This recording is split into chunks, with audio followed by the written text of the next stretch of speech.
Indonesia itu seperti kera yang diberi baju jas gitu. Ya tetap dia kera. Saya di Komisi Yudisial itu pernah membangun selama 2 tahun ada asesmen untuk hakim. Godaan juga luar biasa. Anda tahu Ghazalba ya yang terlibat hakim. Iya. Itu religius sekali. Oh, saya dulu waktu di apartemen hakim tuh. Dia rajin ke musola. Gitu. Religius sekali. Tapi dia melakukan korupsi gitu. Selalu saja kalau ada lembaga seperti KY melakukan pengawasan ya, resistensinya kuat ya, dari lingkungan hakim. Hakim itu kan dia punya jiwa korsa, esprit de corps yang luar biasa. Di kalangan hakim juga ada semacam geng-gengan. Oh pasti gitu. Kalau itu ya. Boleh dibukain, katanya ada geng Surabaya, ada geng apa? Iya, ya memang ada lah. Ketua MA-nya kan saya kira jelas lah, dari universitas, dari Surabaya, Universitas Airlangga.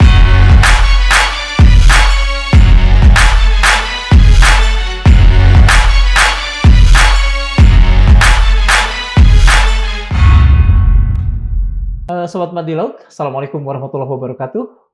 Kita bertemu kembali di Madilog Forum Keadilan. Ini adalah hari yang berkah buat kita semua, karena bersama kita telah hadir Profesor Dr. Aidul Fitri Tsiada Azhari. Iya. Saya agak sudah terlalu lama untuk mengatakan untuk menyapa beliau dengan Kang Aidul. Mungkin sekarang Kang Prof ya, mohon maaf kalau misalnya nanti agak ada slip of tongue atau apa. Sobat Madilog, Profesor Aidul Fitri Tsiada adalah mantan Ketua Komisi Yudisial untuk masa bakti 2016-2021. Sebelumnya, beliau adalah di masa muda adalah seorang aktivis, baik di dalam maupun di luar kampus. Salah satunya dibuktikan dengan menjadi Ketua Umum Himpunan Mahasiswa Islam atau HMI Cabang Bandung. Saat itu saya baru masuk, 90, kan itu. S1 beliau didapatkan dari Universitas Padjadjaran, gelar master beliau dapatkan dari Universitas Padjadjaran juga, dan gelar S3 atau doktor beliau dapatkan dari Universitas Indonesia. Betul.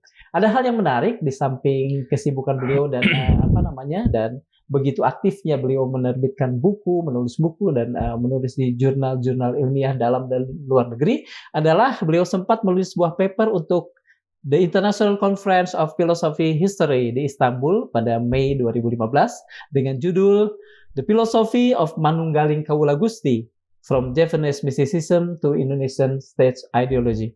Satu lagi yang perlu Sobat Madilog ketahui, Profesor Aidul adalah salah seorang dari 11 dosen perguruan tinggi swasta yang terfavorit menurut versi hukum online, University Solution, dan kantor hukum Asegab, Hamzah, dan partner. Di bawah Profesor Aidul, diantaranya ada Ibu Bivitri Susanti. Kita mulai, Profesor. Iya, silakan. Kalau kita lihat dunia hukum kita, apalagi dalam beberapa pekan terakhir, terasa begitu karut-marut, begitu acak-kadut lah kalau kata anak-anak sekarang. Ada seorang mantan pejabat MA yang kemudian terlibat dalam kasus yang begitu besar, yang melibatkan uang yang begitu besar sampai sekitar 1 triliun. Kemudian baru-baru ini juga kita melihat ada vonis yang dirasa terlalu ringan untuk sebuah kasus korupsi yang melibatkan kabarnya sampai 300 triliun. Menurut Profesor, mengapa hal ini bisa terjadi di dunia hukum kita? Ya, terima kasih ya sahabat Madilog. Selamat siang semuanya. Assalamualaikum warahmatullahi wabarakatuh. Kalau kita lihat sebenarnya problem utamanya ada 2 ya. Pertama itu soal profesionalisme. Jadi memang ada persoalan profesionalisme bidang hukum. Artinya memang itu berakar pada pendidikan hukum juga ya, yang kita rasakan sebenarnya. Ada penurunan, kalau mau kita katakan ada penurunan. Kemudian kedua yang terpenting adalah soal integritas. Nah, integritas ini yang boleh dikata gagal dibangun oleh lembaga-lembaga hukum di Indonesia, termasuk oleh pendidikan hukum itu sendiri. Gitu ya. Untuk profesionalisme misalnya itu masih menjadi persoalan, bagaimana pendidikan hukum di Indonesia bisa membangun misalnya ada 4 hal ya yang umumnya diajarkan di lingkungan pendidikan hukum. Pertama soal pengetahuan hukum, legal knowledge gitu ya.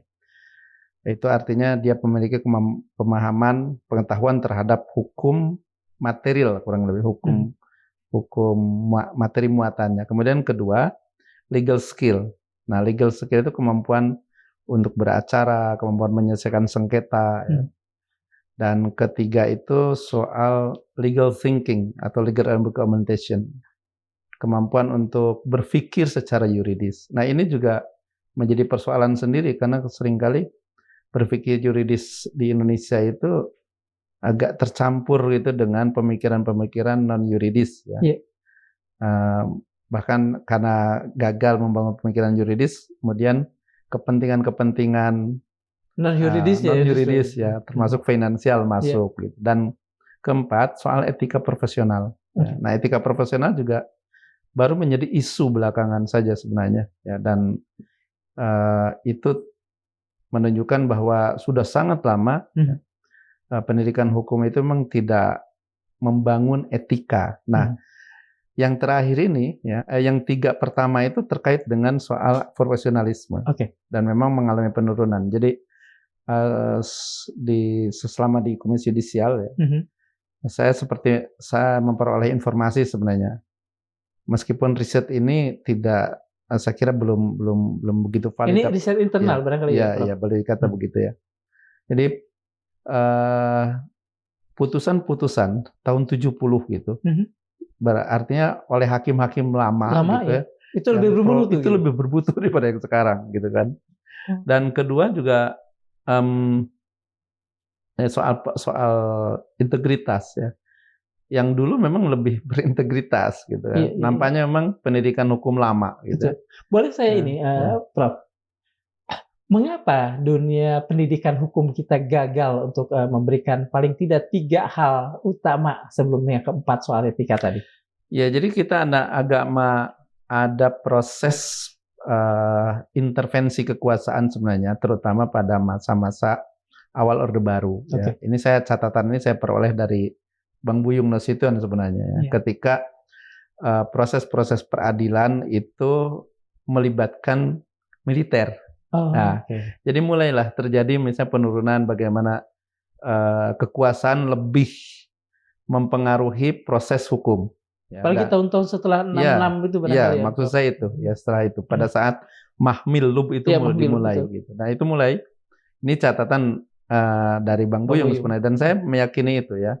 Karena beberapa studi misalnya dilakukan oleh Danilev tahun 50 ya, ketika zaman-zaman parlementer, itu catatan Danilev penegakan hukum atau negara hukum, Rechtsstaat itu sangat kuat. Dan dia dibangun oleh tradisi Belanda sebenarnya. Betul. Nah, kenapa tradisi Belanda ini menjadi sangat kuat? Komparasinya begini. Ya, ini komparasinya saya ambil misalnya dari tulisan terbaru dari Francis Fukuyama. Ya. Francis Fukuyama itu mengatakan bahwa di Asia itu ada 5 negara yang mampu membangun institusi, ya, menjadi negara yang kuat dalam artinya efektif gitu, efektif dari segi hukum, dari segi pemerintahan. Pertama, yang menarik ada 2 ya, yaitu Malaysia dan Singapura. Nah, yang lain itulah Cina, Jepang, dan Korea Selatan. Nah, Cina, Jepang, Korea Selatan dia mewarisi tradisi meritokrasi Konghucu, Konfusius. Yang sudah berlaku sejak 500 tahun sebelum Masehi. Tapi yang 2 ini, Singapura dan Malaysia, dia mewarisi meritokrasi Inggris. Nah, meritokrasi Inggris gitu. Dan sampai sekarang kita tahu Inggris sebuah negara yang baik dari sisi penegakan hukum. Dan sampai sekarang terpelihara. Nah, Indonesia ini sejak tahun 50 sebenarnya kita kan mengusir orang Belanda. Iya betul. 55 terutama. Iya, betul. Melalui kebijakan nasionalisasi ya. Termasuk yang paling dalam tanda kutip paling brutal tuh The Java Bank ya. Iya, BI sekarang menjadi Bank Indonesia. Itu kita usir semua. Hasilnya adalah birokrasi pribumi ya, yang waktu itu merupakan warisan Belanda. Jadi zaman Belanda itu kan ada dua macam birokrasi, ada birokrasi Belandanya kolonial ya, dan ada birokrasi pribumi gitu. Jadi inland Bestuur dan satu lagi Binnenland Bestuur. Binnenland Bestuur itu yaitu birokrasi orang kulit putih. Nah, inland Bestuur birokrasi pribumi. Nah, setelah 50 itu praktis tinggal birokrasi pribumi dan inland Bestuur dan dia tidak punya kapasitas untuk mengelola negara Hindia Belanda yang luar biasa. Tahun 3 ada satu studi dari J.S. Fornevel tahun 30-an itu. Hindia Belanda itu sebuah negara yang besar gitu. Betul. Yang kaya sekali. Itu bukunya baru terbit kemarin-kemarin ya? Iya. Yang 1930. Iya. Nah, bayangkan birokrasi yang mediocre ya, bahkan sangat rendah. Dia hanya melayani kepentingan-kepentingan feodalisme lokal gitu, harus mengelola sebuah negara besar dan modern. Dengan administrasi yang harus modern. Administrasi harus modern. Itu yang saya pernah memperoleh semacam kritikan ya dari teman Universiti Malaya. Indonesia itu seperti kerak yang diberi baju jas gitu. Ya tetap dia kerak begitu. Ya benar, ya saya agak tersinggung. Tapi benar juga saya kira. Nah, warisan ini yang nampaknya ya kita ini tidak berhasil gitu membangun atau melanjutkan sistem negara hukum yang dibangun Belanda. Nah, kemudian ini diperkuat oleh kebijakan, sebenarnya pertama kali adalah kebijakan Bung Karno dengan melakukan proses revolusi waktu itu ya, revolusi kepribadian dan seterusnya lah. Kembali kepada kepribadian asli, salah satunya adalah mengabaikan hukum-hukum Belanda. Ini proses dekolonisasi, sangat baik sebenarnya ya. Tetapi akibatnya luar biasa. Sangat gitu. Baik, progresif dan apa gitu ya. Tapi sisi lain tadi dia kehilangan basis hukum modernnya. Nah, dan waktu itu diupayakan dikembalikan kepada hukum tradisional, hukum adat. Tapi hukum adat kan hukum agraris, bukan hukum modern. Betul. Nah, komplikasi seperti ini yang diwarisi oleh Orde Baru ya, yang kemudian diperparah dengan keterlibatan militer dalam proses hukum itu. Dan saya kira belum pulih sampai sekarang. Boleh saya katakan bahwa sejak awal pun sebetulnya kita sudah bermasalah. Jadi gini, kalau itu dikatakan sebuah anakronisme, jadi sebetulnya setelah itu kita melanjutkan anakronisme ini. Iya betul. Ada catatan misalnya begini ya, soal meritokrasi. Singapura, Jepang itu melanjutkan meritokrasi Inggris ya. Betul. Maaf, bukan Singapura, Malaysia melanjutkan meritokrasi Inggris. Jepang Konfusius tadi. Jepang Konfusius, tapi Jepang itu menarik. Dia bukan cuma Konfusius, dia kemudian melakukan semacam isomorfisme. Isomorfisme itu peniruan lah ya, peniruan gitu. Imitasi terhadap Jerman. Tahun 1840-an seingat saya. Zaman Bismarck berarti ya? Iya, Bismarck, betul. Dan berhasil. Dan akhirnya Jepang membangun meritokrasi. Nah, kita kan meritokrasi Hindia Belanda itu hancur tahun 50-an. Lalu berikutnya adalah proses corruption, perusakan gitu, pelapukan dan seterusnya gitu, yang saya masih ingat tahun 50 itu kemudian ada ungkapan dari Bung Hatta yang mengatakan korupsi sudah menjadi budaya bangsa. Saya kira konteksnya di situ. Ya. Nah, proses ini kemudian ya ada upaya misalnya dari zaman Orde Baru misalnya dengan memulai proses modernisasi birokrasi. Tapi Orde Baru juga tidak berhasil ya membangun meritokrasi karena memang KKN yang muncul kan. Prof, ini apa yang Profesor tadi uraikan itu sebetulnya membuat asa saya jatuh setinggi-tingginya gitu. Saya kira tidak mesti seperti itu. Karena begini, upaya kesadaran itu muncul juga. Yang ini yang ingin saya katakan. Tahun 2004 ya, 2004 ketika muncul Undang-Undang ASN ya, Undang-Undang ASN nomor 5 tahun 2004. Itu sudah muncul kalimat atau kata kunci tentang kompetensi. Kompetensi kan menunjuk pada meritokrasi ya. Dan itu sudah mulai dibangun. Dan ini bukan bukan sesuatu yang baru juga sebenarnya, karena saya di Komisi Yudisial itu pernah membangun selama 2 tahun ada asesmen untuk hakim. Ternyata tahun 93 di Telkom itu kan waktu itu Cacuk Sudaryanto, dia membangun sistem meritokrasi dan luar biasa Telkom akhirnya. Ternyata sebenarnya ya kalau mau kita lacak di Angkatan Darat sudah ada. Di Dinas Psikologi Angkatan Darat di Bandung, mereka sudah menerapkan sistem meritokrasi. Tahun berapa? Jauh sebelum Perang Dunia Kedua, ya. Dan itu diwarisi. Saya waktu itu datang ke Dinas Psikologi Angkatan Darat itu, mereka mewarisi pertama dari Belanda, kemudian kedua karena ada konflik Belanda dengan Indonesia terkait dengan Papua, Irian Barat waktu itu, akhirnya dihentikan ya kerjasamanya, lalu pindah ke Jerman. Ya, jadi Jerman itu kan meritokrasinya tinggi. Betul. Nah, cuma sayangnya ya Angkatan Darat ini gitu, jadi dia seperti terisolasi. Ya. Nah, lalu muncul di Telkom. Ya, dan Telkom saya tidak tahu apakah BUMN berhasil kemudian meniru best practice di Telkom atau tidak ya, karena kepentingan politik kan semakin banyak. Lalu terakhir di ASN ini ya. Tapi godaan juga luar biasa karena sistem politik kita kan tidak menghormati ya, dan bahkan mungkin tidak membutuhkan meritokrasi. Kasus terakhir sebenarnya kalau mau kita jujur katakan, kasus masuknya Gibran itu kan merusak meritokrasi. Kemudian kasus kedua Mayor Teddy itu kan merusak meritokrasi. Dan itu menjadi sebuah polemik yang cukup lama juga ya. Dan artinya kita ada keinginan membangun meritokrasi, ya. Bahkan dari lingkungan TNI, ya, mungkin tidak banyak orang tahu. Dari lingkungan BUMN, ya. Saya kira dari korporasi juga banyak gitu. Tapi ini tidak berhasil ditransfer pada lingkungan pemerintahan. Kita akan tunda dulu pembicaraan kita tentang meritokrasi. Ini menarik. Ada beberapa pertanyaan juga yang tiba-tiba berkelebat di kepala saya. Kita kembali pada persoalan yang tadi, persoalan acak-adutnya hukum yang melibatkan uang yang sangat besar ya.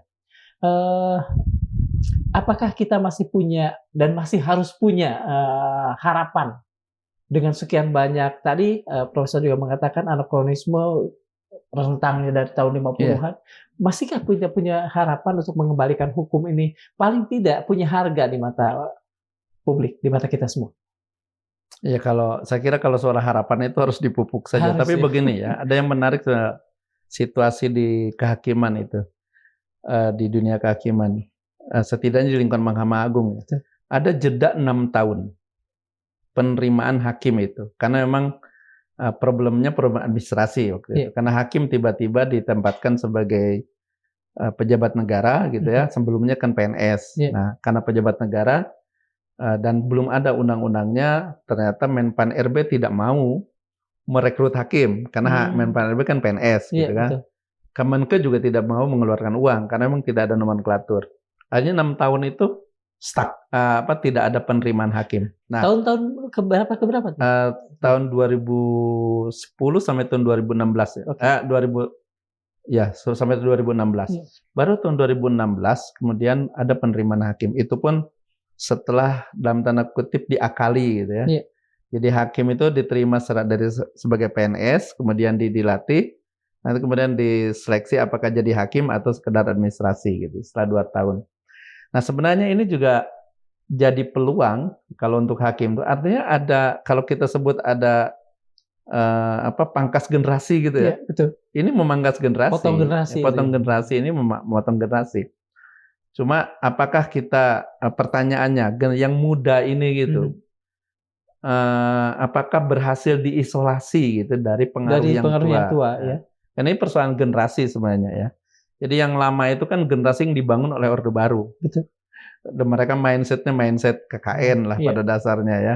Ya kita tahu ada 1-2 orang ya, beberapa orang yang ini. Tapi mindsetnya mindset KKN gitu. Nah yang baru ini Mbak, saya masih punya harapan. Ya. Nah yang baru ini bisa kita isolasi. Kalau dalam penilaian Profesor sebagai orang kaya saat itu, Apakah ini kan blessing in disguise sebetulnya, sebuah blessing. Apakah itu kemudian disadari dan kemudian digunakan untuk katakan saja mengisolasi antar generasi dari hal yang buruk sebelumnya?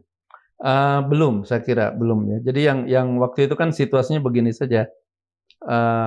Banyak hakim yang sudah meninggal dan pensiun, sementara waktu itu ada pertambahan pengadilan. Ya. Nah, jadi di beberapa tempat tuh hakim tinggal 3. Ketiga kan berarti satu sakit sudah tidak bisa bersidang. Gitu.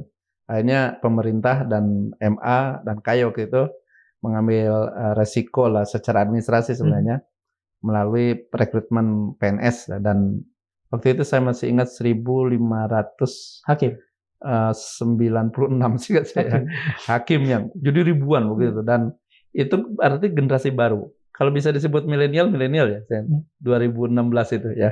Ini generasi milenial. Dan mungkin sekarang kalau kita hitung, dia 2 tahun melalui pelatihan, berarti 2018. Ya. Sekarang mungkin baru 4-5 tahun lah bertugas. Jadi masih relatif bisa kita isolasi ya. Cuma tinggal bagaimana begitu ini menjadi kebijakan saja. Saya baru belakangan menyadari sebenarnya potensi ini luar biasa gitu karena kita kan selama reformasi kan selalu punya isu pangkas generasi, potong satu generasi. Ini ya mungkin tidak 1 generasi tapi 6 tahun ya, tapi itu lumayan gitu. Nah ini harapan pertama. Harapan kedua sebenarnya generasi baru ini dia lebih terbuka pada informasi gitu ya, dan mungkin sudah bekerja dengan dunia IT, dunia informasi gitu, yang dia dalam tanda kutip akuntabilitas publiknya mungkin lebih tinggi daripada yang lama gitu kan. Jadi dia terkoneksi. Karena saya misalnya beberapa hakim yang saya tahu dia aktif di medsos, saya tahu. Ya, orang tidak tahu, tapi saya akan tahu. Gitu kan. Kalau dengan dihubungkan dengan Poemia ini, yang kemudian waktu itu kan beredar sangat kuat ketika Pak Abdurrahman Saleh menjadi Jaksa Agung. Santri di Kampung Maling, misalnya. Anak-anak muda ini direkrut 1.596 orang, kemudian masuk ke dalam satu wadah yang di dalamnya masih ada. Kira-kira gimana tuh? Ya, sebenarnya waktu itu juga sudah ada beberapa kelompok ya. Jadi ada semacam dalam tanda kutip hakim yang progresif lah gitu ya. Tapi anak muda juga kemudian ditundukkan oleh Mahkamah Agung dengan memberikan fasiliti dan seterusnya. Dialah hakim itu yang kemudian pada tahun 2012 setahu saya dia itu memperjuangkan kesejahteraan. Ya. Ada demo waktu itu ya. Tapi ini kan kecil ya. Ini kelompok kecil yang mungkin juga masih terkooptasi.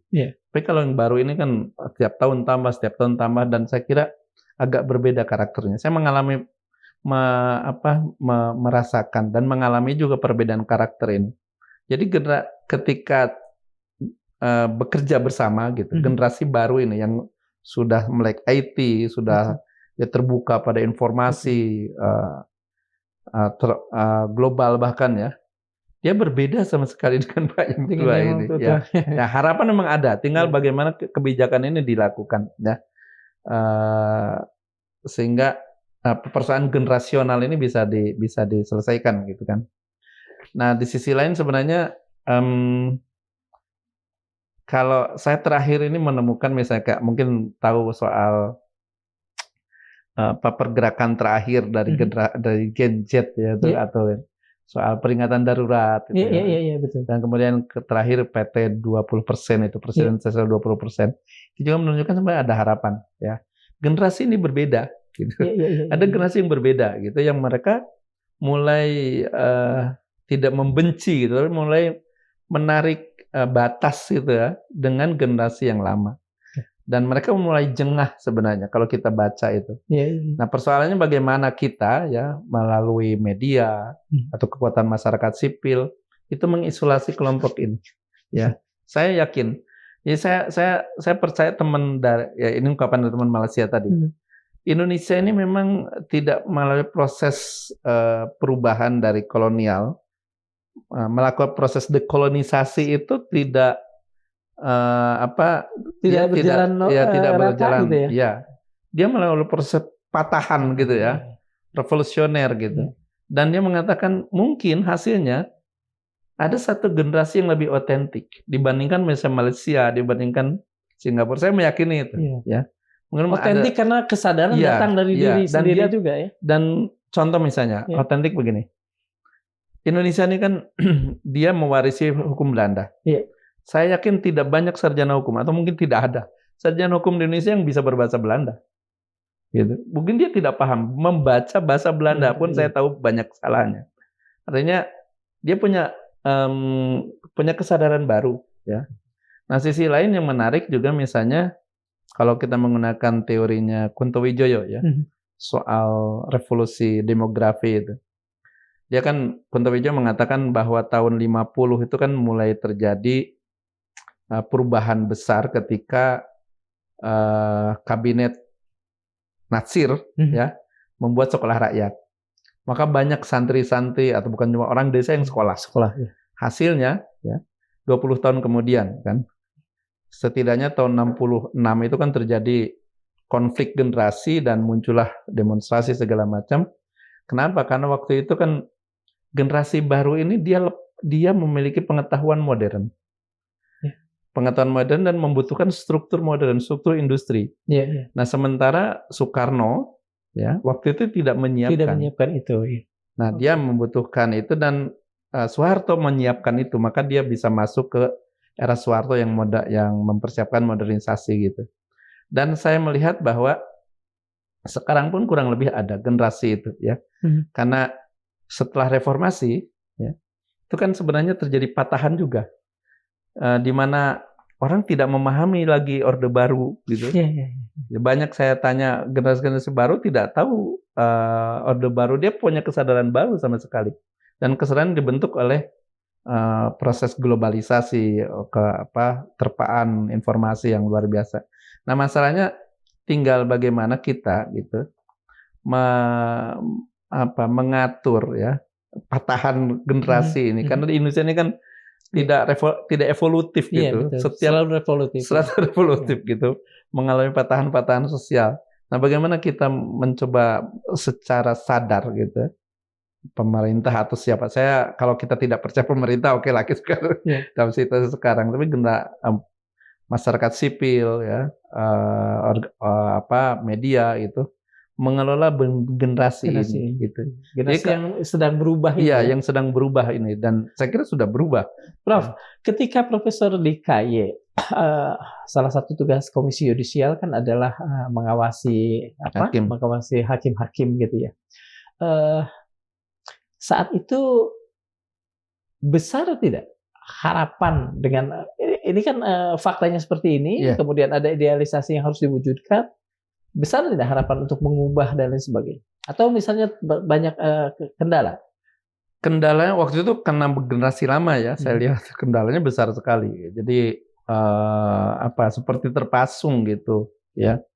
Karena ini kan orang tua pada dasarnya gitu kan. Generasi tua yang misalnya ada keluhan dari beberapa waktu itu, tapi bukan yang 2016 ya. Misalnya kami ini kalau memperoleh pendidikan, kode etik, kami ini punya semangat gitu, punya semacam harapan untuk menciptakan pengadilan yang bersih. Tapi ketika kami ke lingkungan peradilan, kembali ke tempat kerja, kami dipaksa tunduk pada sistem gitu ya. Nah, tapi waktu itu kan posisi generasi ini masih kecil dibandingkan dengan generasi sebelumnya yang memang terbiasa dengan pakai itu ya. Nah, waktu itu boleh dikata yang saya lakukan ya itu menjaga komunikasi saja dengan lingkungan peradilan agar proses itu bisa proses perubahan atau pengawasan itu gitu, dia tidak memperoleh resistensi. Karena kan selalu saja kalau ada lembaga seperti KY melakukan pengawasan ya, resistensinya kuat ya, dari lingkungan hakim. Hakim itu kan dia punya jiwa korsa, esprit de corps yang luar biasa. ya, dibandingkan misalnya dengan yang lain ya. Kalau misalnya pengacara tuh bisa terpecah organisasi, hakim cuma satu, IKHI saja. Gitu. Ya kuat sekali gitu. Nah waktu itu kebijakan saya bagaimana supaya resistensi ini berkurang. Karena sebelumnya resistensinya sangat besar. Akhirnya pengawasan tidak berjalan. Nah dengan resistensi yang berkurang ini kita bisa mengajak bersama-sama gitu. Karena di Mahkamah Agung juga ada badan pengawasan, gitu, badan internal.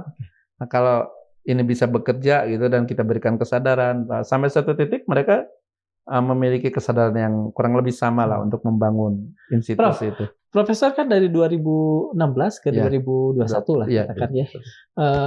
Ini 2024 kita melihat ada 2 kasus tadi lah paling tidak dari sekian banyak kasus. Kasus kasus pejabat MA sama yang terakhir tuh. Dan yang terakhir itu kan hakimnya masih tergolong muda. Apakah ini yang hakim yang di kasus Harvey Muiz 68 seingat saya usianya. Akhirnya 68 ya. Usia saya. Nah itu tuh termasuk bukan termasuk muda atau termasuk kelompok tua? Iya. Artinya itu generasi yang itu senior lah. Iya. Senior. Jadi generasi yang tidak mengalami isolasi ini. Iya, gitu. Dan saya kira banyak hakim-hakim yang sekarang ya, yang posisinya memegang ketua atau posisi penting lah itu ya seusia kurang lebih seusia saya lah gitu kan. Berarti sebetulnya 1 dekade ke depan kita masih bisa berharap ada sesuatu yang lain. Saya kira saya bisa berharap ya, karena ini sekali lagi ini persoalan generasional. Betul. Dan ya di sisi lain memang ada yang dibutuhkan juga soal dukungan dari pemerintah sebenarnya. Nah dukungan pemerintah itu kadang-kala dia terkontaminasi oleh kepentingan politik. Ini yang jadi masalah karena problem politik di Indonesia itu ya dengan model politik transaksional, high cost politik gitu dan seterusnya lah ya, itu mengakibatkan kecenderungan untuk korupsi ya di lingkungan politik tinggi. Dan ini tentu saja akan membuat tekanan kepada dunia peradilan gitu ya. Bagaimanapun, karena problem di Indonesia juga hakim itu tidak kehormatan hakim di Indonesia itu tidak setinggi di luar. Jadi misalnya begini, di daerah itu ya, yang lebih dihormati itu kalau tidak misalnya kepala daerah, pejabat militer, pejabat polisi, kepolisian atau kejaksaan. Nah hakim ini kan posisinya tidak seterhormat di luar gitu ya. Itu apakah tidak disebabkan karena ada latar belakang kasus-kasus itu? Tidak, saya kira memang di Indonesia kultur juga ya. Jadi saya sempat tanya misalnya, kenapa hakim di Indonesia ingin menjadi pejabat negara? Itu soal kehormatan sebenarnya. Karena kalau di bawah menjadi PNS gitu ya, dia merasa dia di bawah eksekutif. Tapi waktu saya tanya teman-teman di Eropa gitu, yang pada umumnya PNS juga ya misalnya, kenapa bagaimana sikap Anda terhadap hakim? Oh, kalau dia sudah menjadi hakim, ya kita hormati begitu. Jadi ini soal kultur juga sebenarnya. Soal kultur yang memang seolah-olah kan kalau di Indonesia ini kan eksekutif heavy ya. Iya, eksekutif. Jadi kultur priayi lah gitu. Betul, ya. Betul. Itu sangat tinggi, di mana penguasa, pemegang kekuasaan politik itu dipandang lebih tinggi. Coba ingat kalau misalnya di Sunda ya, pernah mendengar misalnya ada ungkapan jangan jadi hakim nanti jadi padung jaksa. Padung tuh buat nutup mayat ya. Ya, nah jaksa itu kan hakim. Jadi ada ungkapan di kultur itu, bahkan padung saja tidak mau gitu. Jadi padung saja tidak. Iya. Jadi memang tidak terlalu positif memandang hakim itu ya. Nah, ditambah lagi dengan peristiwa-peristiwa berikutnya lah di kita.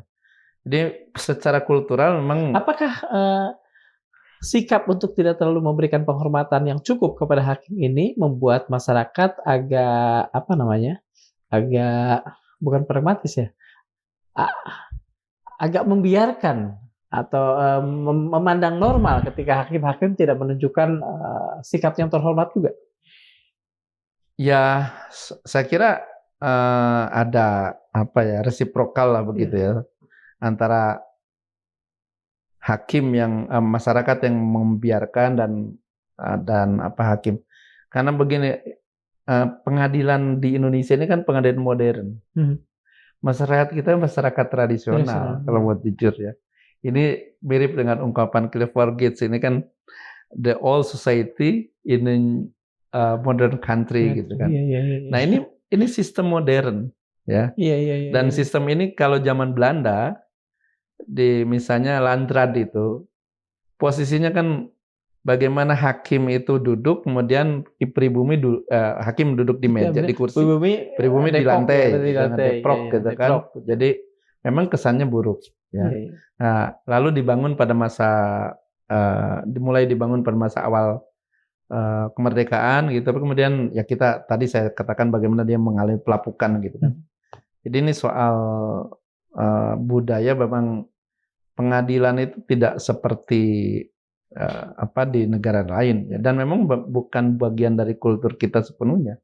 Karena kalau kultur kita itu kan sekarang mulai tumbuh, misalnya ada yang disebut dengan restoratif justice ya, penyelesaian di luar pengadilan gitu. Karena pengadilan itu di kita tidak bukan bagian dari kesadaran ya. Banyak orang desa yang datang ke pengadilan itu bahkan sampai sakit. Ada yang sampai meninggal gitu. Bayangkan misalnya di waktu kasus tidak nyaman lah ya. Tidak nyaman ya.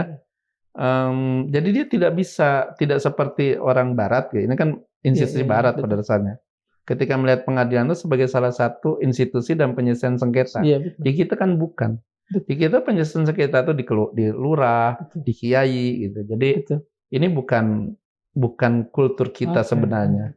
Nah, karena itu penghargaan terhadap hakim juga tidak setinggi di sana. Apalagi ingatan zaman Belanda saya kira masih terpelihara ya, bahwa orang yang kemudian masuk ke pengadilan itu adalah derita menderita dan direndahkan gitu. Jadi ini problem besar. Dan makanya membangun pengadilan di Indonesia itu sebenarnya membangun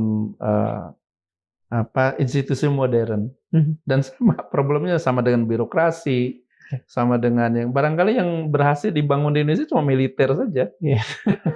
Kalau yang lain tidak berhasil. Saya saya tertarik dengan tadi mengatakan bahwa di kalangan hakim itu yang namanya esprit de corps sangat tinggi.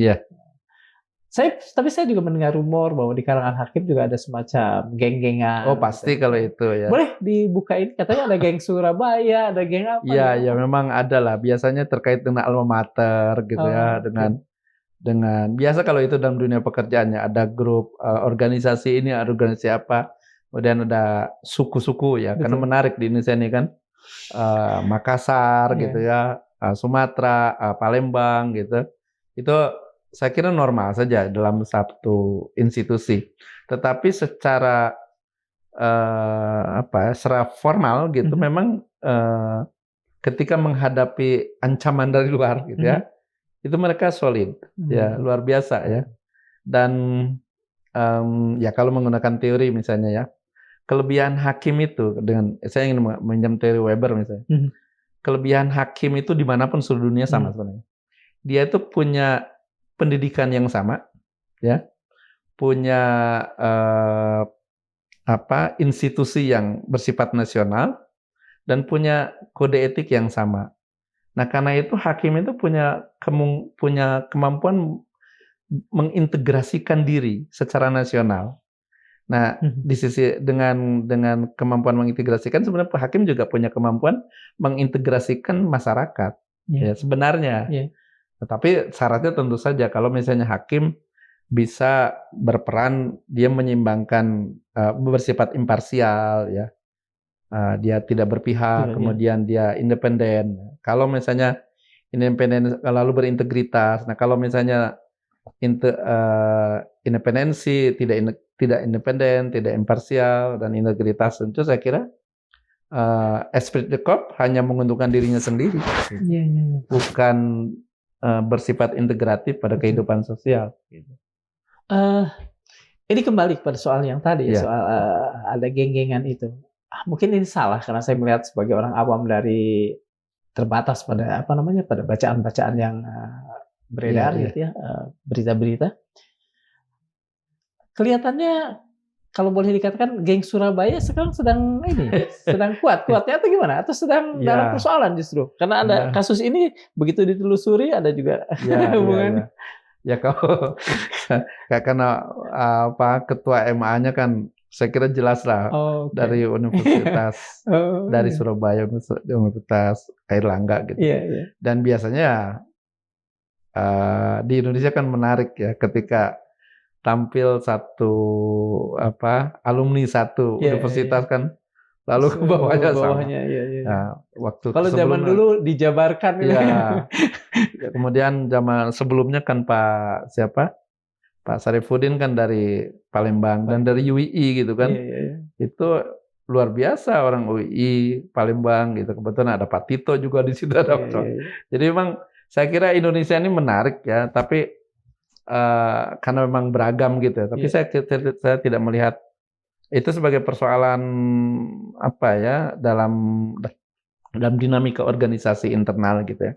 Apakah hal semacam itu bisa memungkinkan terjadinya yang mungkin selalu disebut orang sebagai mafia hukum dan sebagainya, bisa itu menjadi sebuah benih? Bisa saja ya. Kalau misalnya itu saling melindungi antar korps, bukan antar korps, antar kelompok itu. Bisa saja gitu ya. Tapi itu saya kira cross cutting ya, karena saya melihat kelompok-kelompok yang ada ini tidak selamanya tunggal gitu. Misalnya kelompok ini bisa beririsan dengan kelompok lain. Karena kan banyak penyebab terjadinya misalnya organisasi ini ya.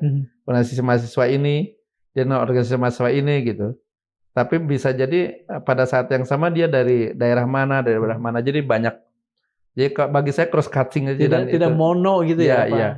Betul. Itu tidak, dan itu bisa menjadi salah satu bentuk semacam kontrol juga sebenarnya. Karena di Indonesia ini kan kalau kita bicara suku misalnya ya, itu tidak semata-mata satu suku itu dari satu organisasi yang sama, banyak juga gitu ya.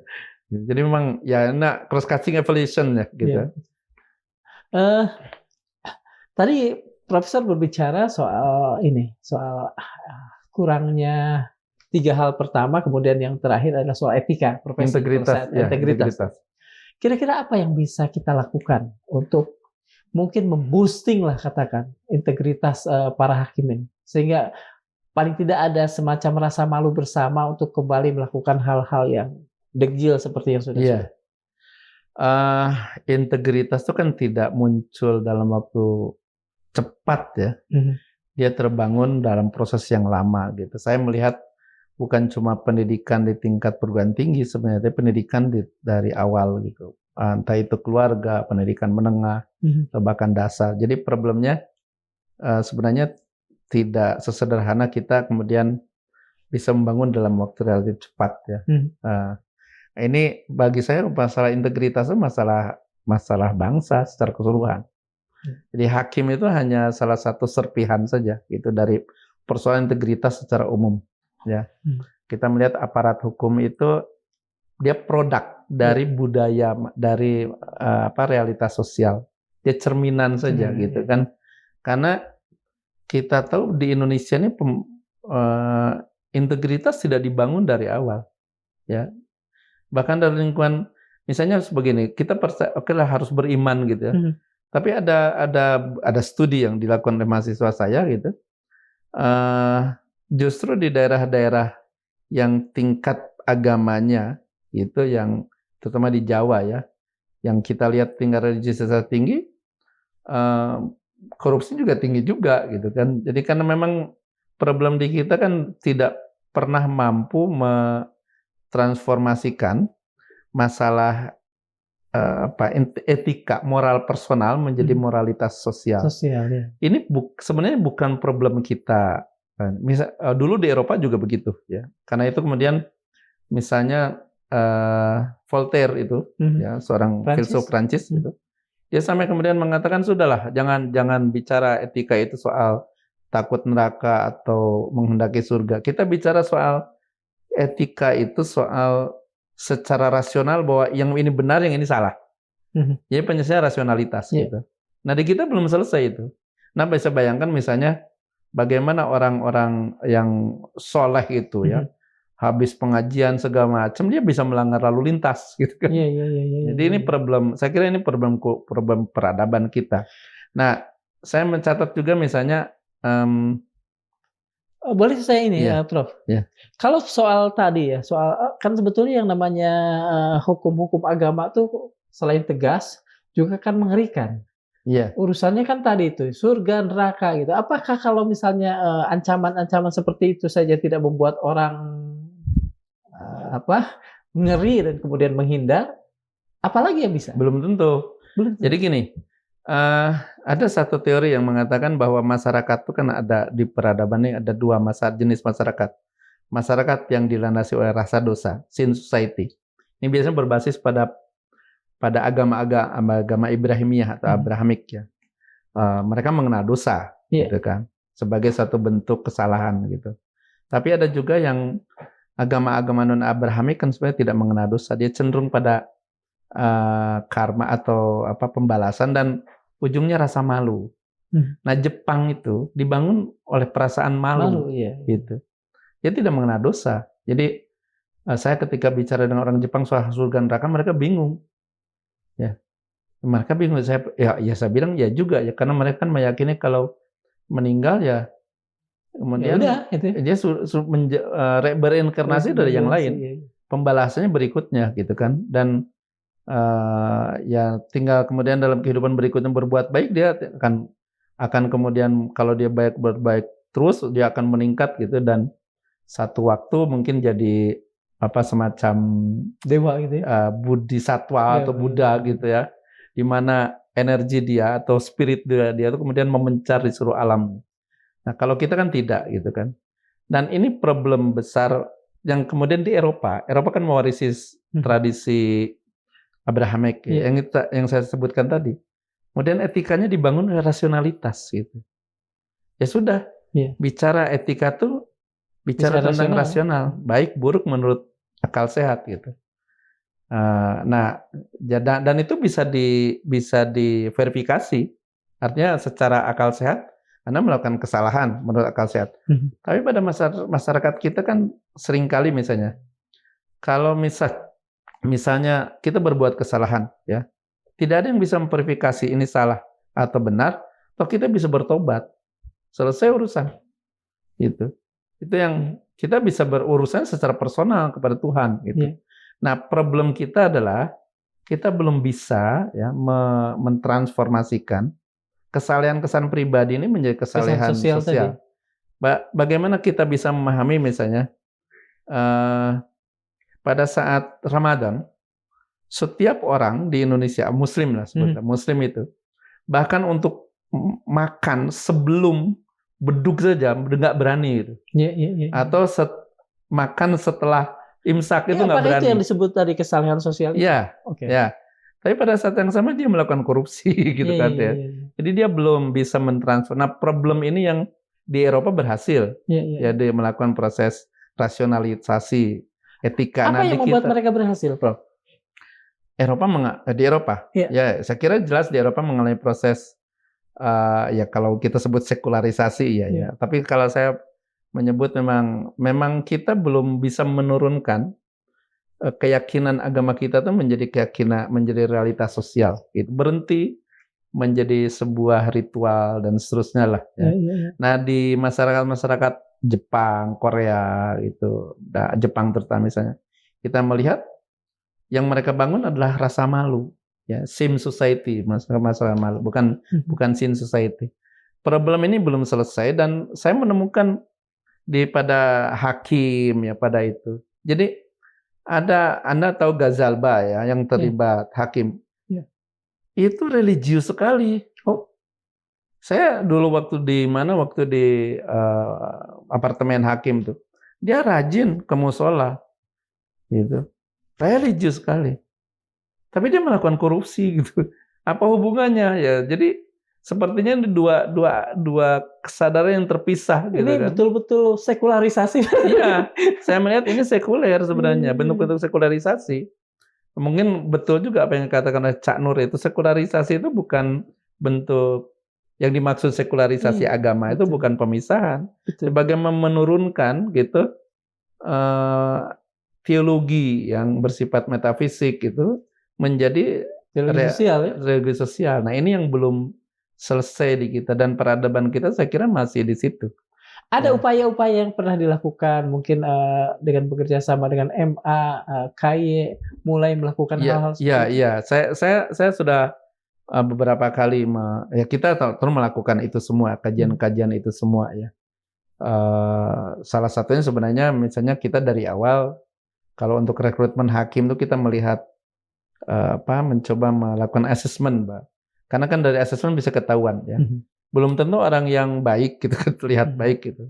Itu betul-betul punya integritas ya. Bisa jadi dia punya gunung es gitu ya. Betul ya. Di bawahnya jadi bisa menyembunyikan itu. Jadi itu yang saya bangun misalnya waktu Komisi Yudisial itu dengan membuat assessment center untuk hakim. Ya, assessment center. Ya, karena memang dan selama 2 tahun saya membangun itu. Dan karena memang selama ini kita belum menemukan cara untuk mengakses calon hakim. Masih menggunakan asesmen manajemen biasa. Bayangkan misalnya begini.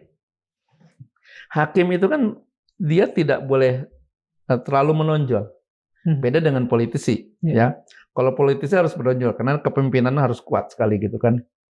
Narsis lah, bahkan yang narsis itu menjadi lebih berhasil gitu ya, lebih sukses gitu. Hakim tidak boleh. Jadi kalau skalanya kita buat 4 itu menonjol di publik, hakim itu 1. Nah, selama ini diakses oleh model manajemen di mana dia harus tampil. Akhirnya yang muncul ya hakim-hakim yang sering tampil, dia tidak punya daya refleksi gitu, yang tinggi gitu. Dan itu salah satu contoh misalnya bagaimana sebenarnya kita bisa menemukan calon-calon hakim dari lingkungan kampus itu sebenarnya sudah terlihat kalau kita paham lah ya. Dan itu yang belum dibangun ya. Artinya saya melihat asesmennya masih asesmen pegawai biasa saja ya. Beberapa karakter hakim itu spesifik memang. Hakim kan cenderung asketik, ya. Dia cenderung reflektif, bahkan filosofis gitu kan. Maka selain memang tingkat intelijensinya tinggi gitu. Kemudian kedua juga ada hal menarik yang sudah banyak dibicarakan. Bagaimana di beberapa negara itu hakim itu berasal dari perguruan tinggi yang gitu. Memang ya sebutlah top 10 lah gitu kan. Memang excellent gitu kan. Nah, kadang kita menemukan hakim yang dari tidak jelas. Saya menemukan misalnya ada seorang hakim yang terlibat narkoba ya. Saya tanya latar belakangnya perguruan tinggi apa gitu nggak jelas. Kemudian dia lalu apa ya? Saya tanya dari mana dia mengenal narkoba. Waktu saya S2 Pak itu. S2 saya kenalan dengan beberapa orang. Nah, dia kemudian daftar jadi hakim. Ya, hakim berhenti dia, tapi kemudian pada satu waktu dia pengaruh lagi. Tergoda lagi gitu kan. Padahal dia pernah menangani beberapa kasus narkoba. Nah, ini problem yang juga sudah lama kita bicarakan. Karena beberapa negara memang betul-betul harus top 10. Iya, harus top 10 dan dari situlah selain intelijensi yang bagus, ya sebenarnya bisa terlihat ya soal integritas itu. Ya, nah, kita kan problem di kita misalnya beberapa perguruan tinggi besar itu tidak tertarik jadi hakim. Bagaimana bisa tertarik misalnya penghasilannya dibandingkan jadi lawyer gitu ya lebih rendah gitu ya. Kemudian hakim itu juga kemudian dia dirotasi gitu. Jadi kalau soal integritas ini sistemik saya kira ya, buat tidak semata-mata kita apakah ada pengaruh ini nggak, Prof? Pengaruh yang natural, yang alamiah, yang kalau dulu pernah kita membaca bukunya Pak Muchtar Lubis itu memang orang Indonesia kurang bertanggung jawab lah, munafik lah, ada nggak persoalan? Itu saya kira stereotipnya begitu ya. Tapi saya kira kan hakim itu seperti menemukan mutiara di lautan, ini mesti ada lah ya. Nah, tidak banyak hakim itu kan, hanya membutuhkan 9.000, 10.000 orang saja. Dari 270 juta ini kan sebenarnya bisa diperoleh. Nah, problemnya tadi dari banyak yang tidak tertarik menjadi hakim ya. Padahal mungkin dia punya integritas bagus, punya intelijensi bagus. Bisa nggak memberikan ini kepada kami orang-orang awam ini? Kan di kepala kami kalau melihat tampilan luar hakim-hakim itu kan ya sejahtera lah gitu, bermobil apa dan lain sebagainya.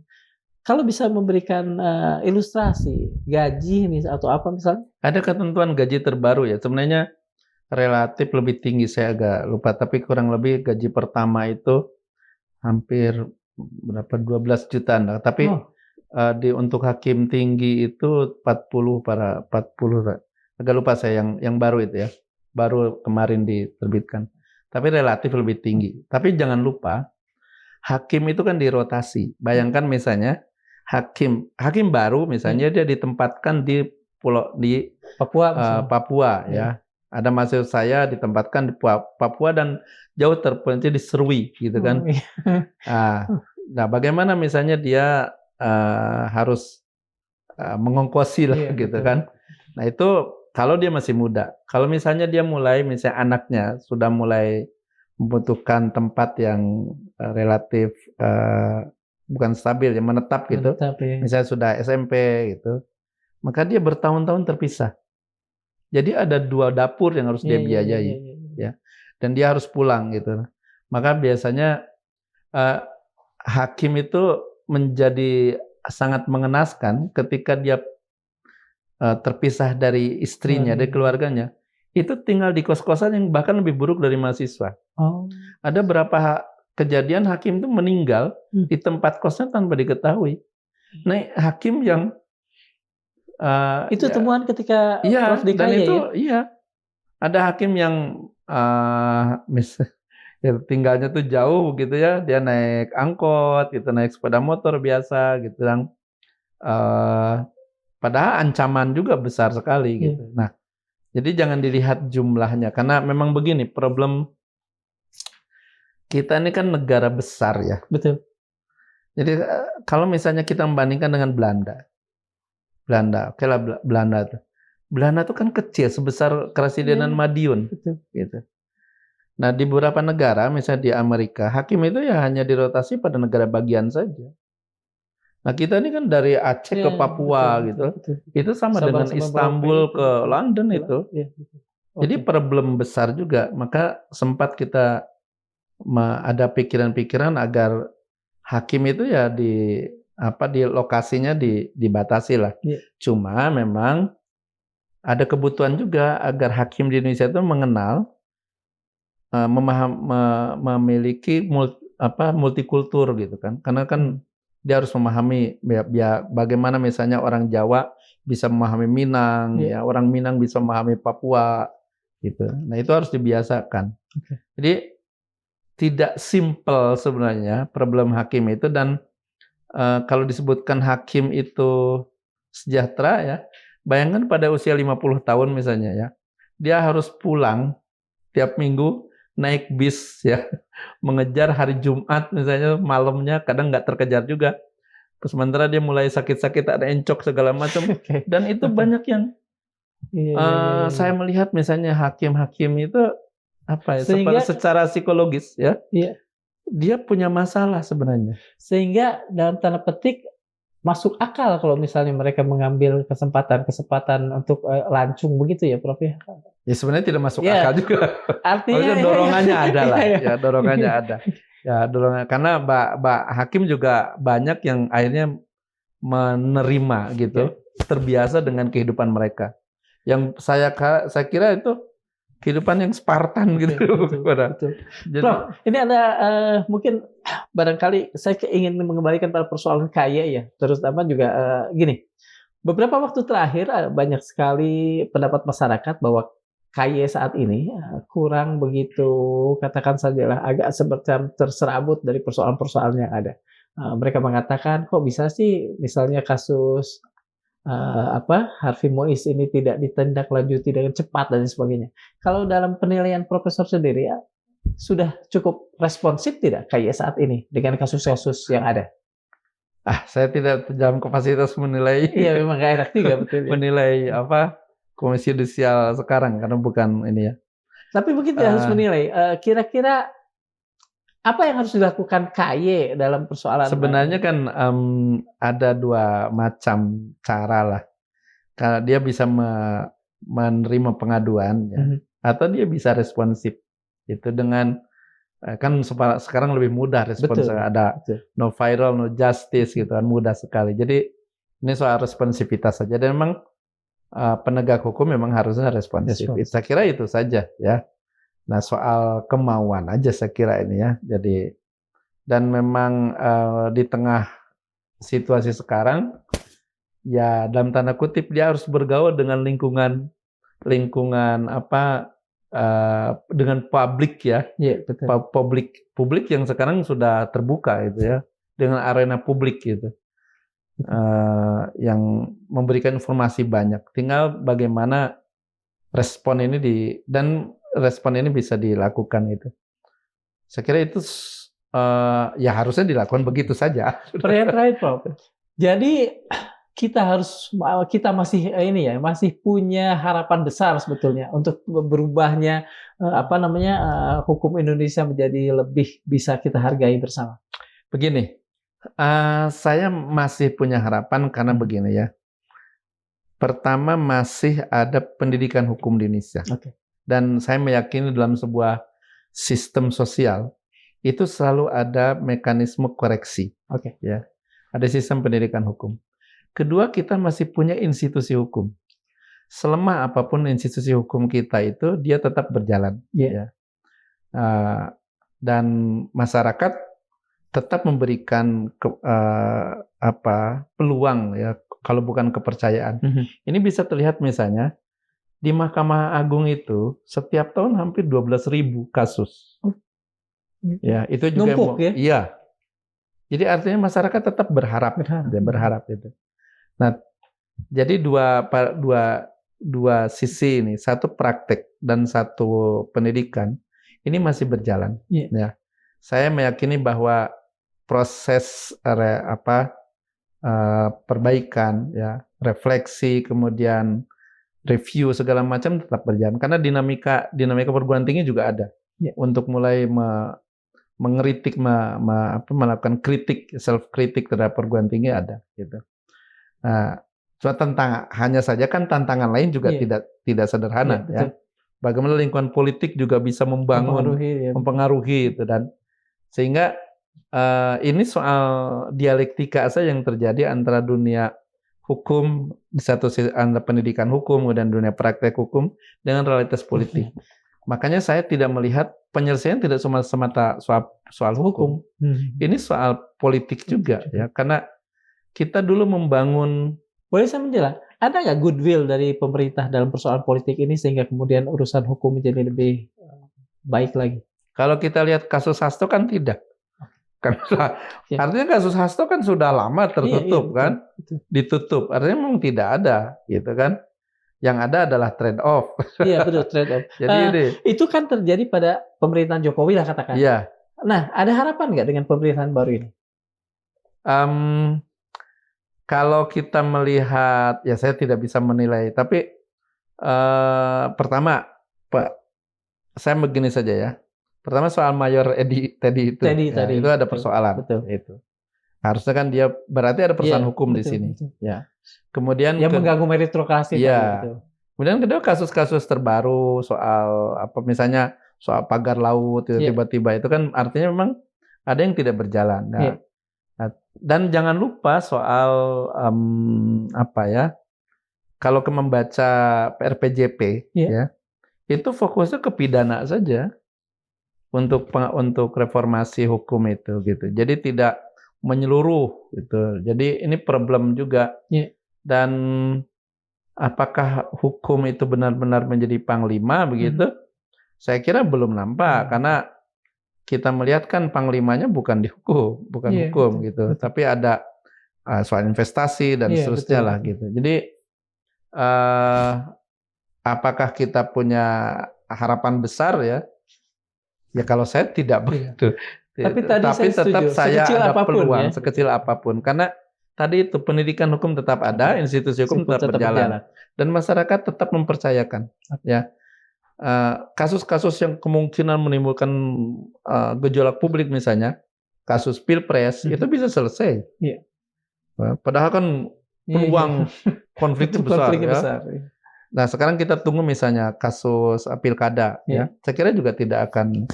Nah saya melihat masyarakat juga punya kearifan sendiri sebenarnya. Ya. Dan saya sudah yakini kalau ini. Dah sejak lamanya. Pengalaman saya tahun 99 ketika menjadi Panwaslu di Jawa Tengah ya. Waktu itu kan semua orang, hampir semua lah, meramalkan Indonesia ini pecah karena dia pemilu pertama setelah otoriter gitu. Dan kasus di Balkan di Yugoslavia pecah ya. Nah itu tidak. Kita melihat bahwa masyarakat itu menganggap pemilu waktu itu sebagai kenduri. Nah kenduri itu kalau di kampung, kalau misalnya kendurinya gagal, yang malu itu sekampung. Dan itu dirasakan oleh kita. Jadi ini masyarakat punya kearifan untuk mempercayakan, tetap mempercayakan kepada dunia hukum ya. Punya kepatuhan sendiri juga mungkin dalam kapasitas tradisional dia gitu kan. Nah, yang jadi persoalan kan bukan pada masyarakat sebenarnya, pada elit politik ya, betul. Yang mereka memang tidak punya keinginan ya untuk penegakan hukum. Nah, gitu. Terima kasih sekali Prof. Profesor Aidul. Sobat Mandilog, hukum Indonesia saat ini berada dalam krisis yang memprihatinkan dengan hilangnya kepercayaan publik terhadap lembaga peradilan, maraknya mafia hukum, dan perilaku tidak etis para hakim serta aparat hukum. Transparansi yang seharusnya menjadi pemandu seringkali terdistorsi, meninggalkan rakyat dalam kegelapan. Padahal Montesquieu pernah mengingatkan, tidak ada tirani yang lebih kejam daripada yang berlangsung di bawah perlindungan hukum dan atas nama keadilan. Kasus seperti Harvey Muiz memperlihatkan bagaimana penghalangan keadilan memperlebar jurang antara hukum dan rasa keadilan masyarakat. Hukum seringkali menjadi alat manipulasi segelintir elit, sementara etika hakim dan pengacara terus dipertanyakan. Cicero pernah menegaskan, pondasi keadilan adalah niat baik. Namun di mana letak niat baik itu jika hukum diperdagangkan seperti barang di pasar gelap? Jelas, transparansi dan pengawasan menjadi urgensi yang mendesak. Sebagaimana disampaikan Benjamin Disraeli, keadilan adalah kebenaran yang diwujudkan dalam tindakan. Terima kasih. Assalamualaikum warahmatullahi wabarakatuh. Terima kasih sekali, Prof. Aidul, matur nuwun pisan. Barakallahu.